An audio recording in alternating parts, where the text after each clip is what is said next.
Transitioning from high school to a higher learning institution can be very daunting because there are so many things that you can feel like you don't know. And inevitably, you have a whole lot of first-year learners that are learning things for the first time. One of these things that people learn for the first time when they got to varsity only is the concept of faculties. In this video, we're going to be explaining exactly what a faculty is and why it's important for you to know what faculties are. We're going to save you from being that first year who doesn't know what a faculty is. If this video is of interest to you, stick around. Hello everyone and welcome to I Know You Know, your one-stop knowledge sharing platform for all things careers, life after high school, as well as opportunities that are available to you. Thank you so much for tuning in. If you haven't already, please do subscribe. If you find any value in this video, like it so that others that are like you can also find the video. Without any further ado, let's get into today's topic, and this is faculties. So what is a faculty? Now, a faculty is a broad term that refers to a number of disciplines that are grouped together. Now, these disciplines are grouped together because they have some similarities. This means under a faculty, you could find different areas of study, but they are actually grouped together because of some similarities which they share. Now, what that means is that just because you're in the same faculty as somebody, it doesn't mean you are pursuing the same career. And faculties are typically found in universities. Universities are the institutions that refer the most to faculties, but you could also find them in other institutions. In some institutions, they could be called different names, or the disciplines themselves could be grouped differently. But the point is, it is a number of disciplines that are grouped together. Now, in this video, what I'll be doing is going over 7 different faculties that you typically find in university.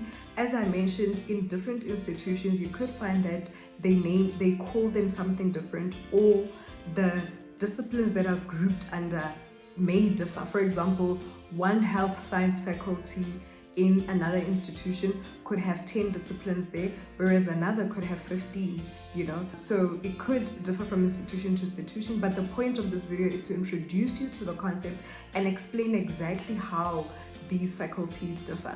We'll also be touching on what are the requirements we need for each faculty. So let's get into the different faculties. As mentioned, there will be 7 of them that we'll be discussing, and we'll be discussing different elements under them. So let's get into it. All right, so the first faculty we'll be discussing is the commerce faculty. So this faculty deals with disciplines related to business, such as economics, accounting, finance, and many more.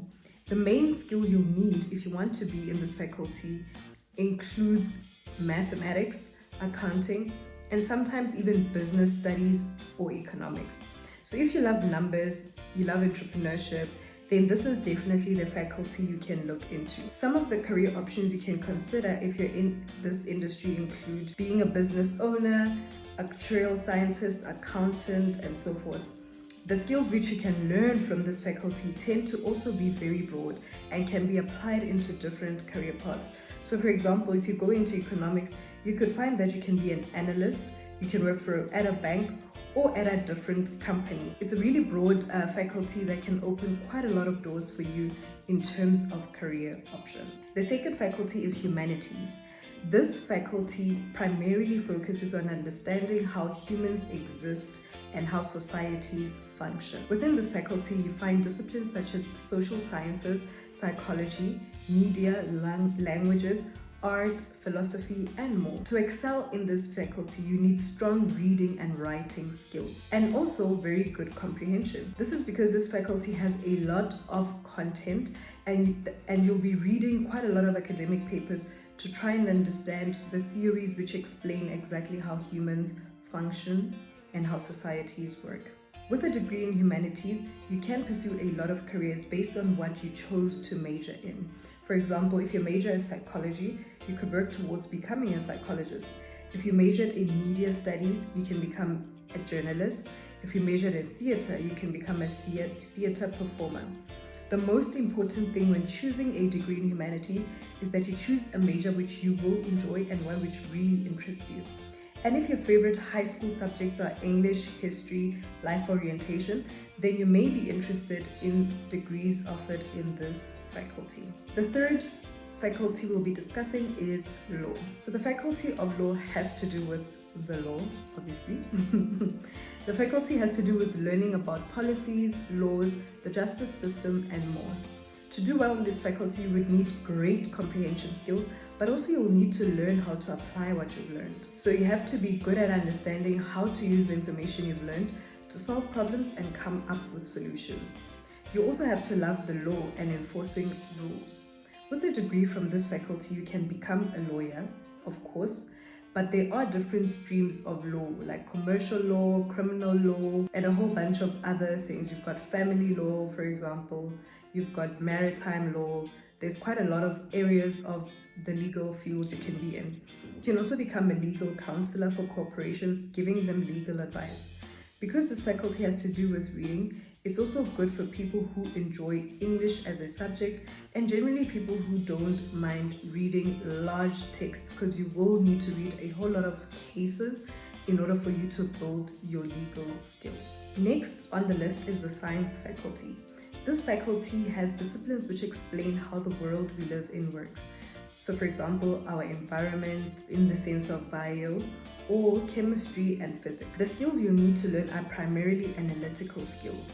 You'll need to have strong comprehension skills, but you'll also need to be able to make meaning out of what you understand. A strong suit for this particular faculty is also mathematics.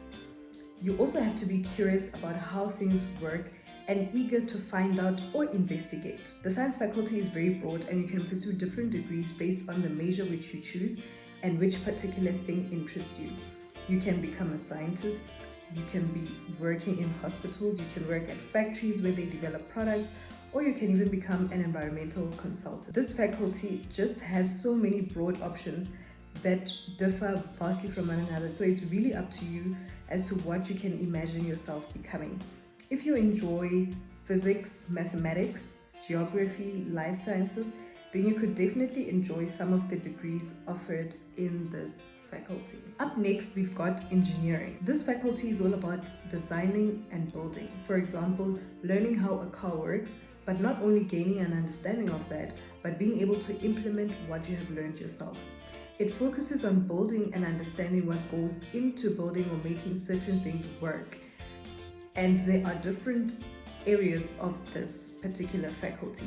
So for example, in civil engineering, they would learn how to build bridges and roads, and specifically the scientific and principles and fundamentals, as well as engineering fundamentals actually, that are used when building things. For example, building bridges, buildings, and so much more. So in this faculty, some of the skills you'll need to do well are mathematics, sciences, and you also just generally need to have a sharp understanding of systems. You would need to know how to analyze things, how to design things, and also how to reference and refer to fundamentals that assist you when building or putting things together.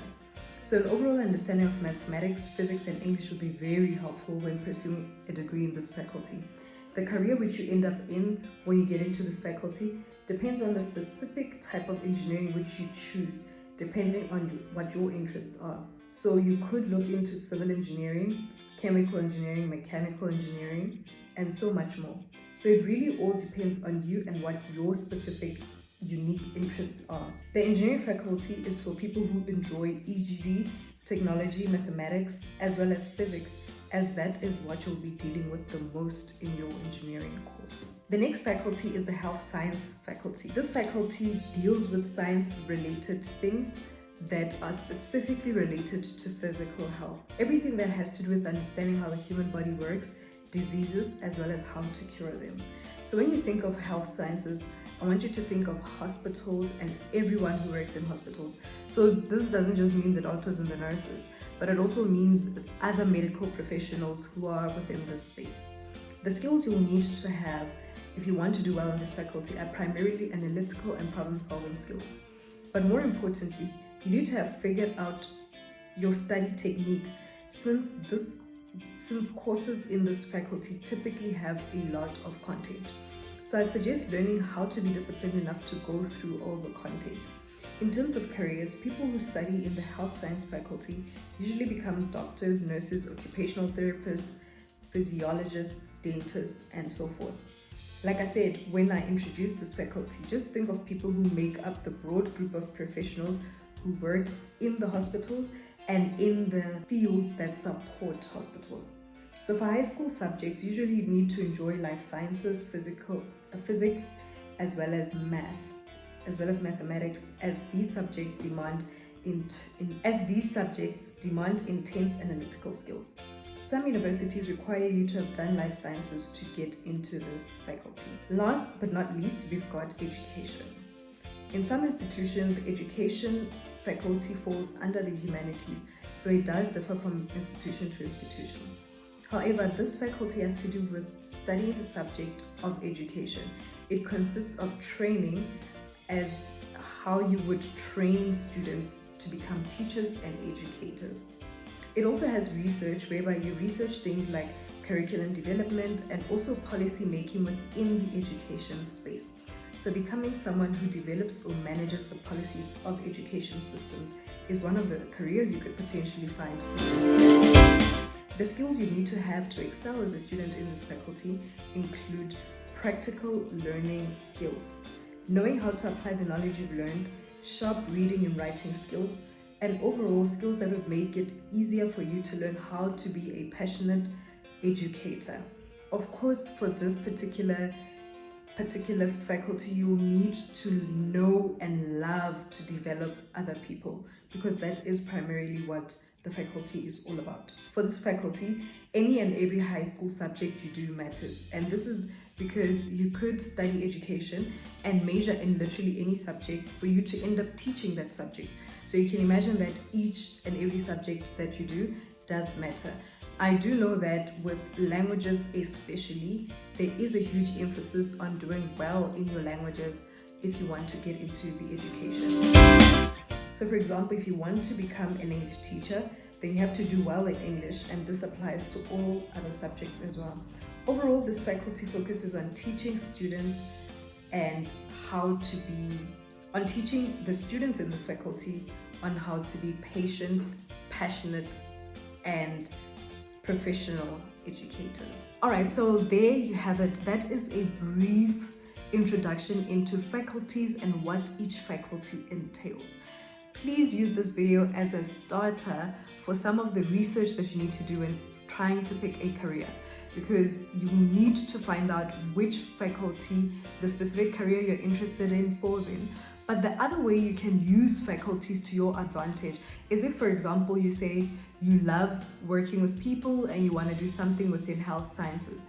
Something you could do is to look at what are the courses that different institutions offer under the health sciences area, because sometimes people only know one or two careers within a specific faculty, but you could find that the more research you do, the more you could actually find something that is more suitable to you than something else that you maybe knew but wasn't quite a good fit. So I encourage you to go on websites of different institutions that you are interested in. Alright, there you have it. I hope this video was useful to you, and I hope it improves your career picking journey. See you in the next one. Bye.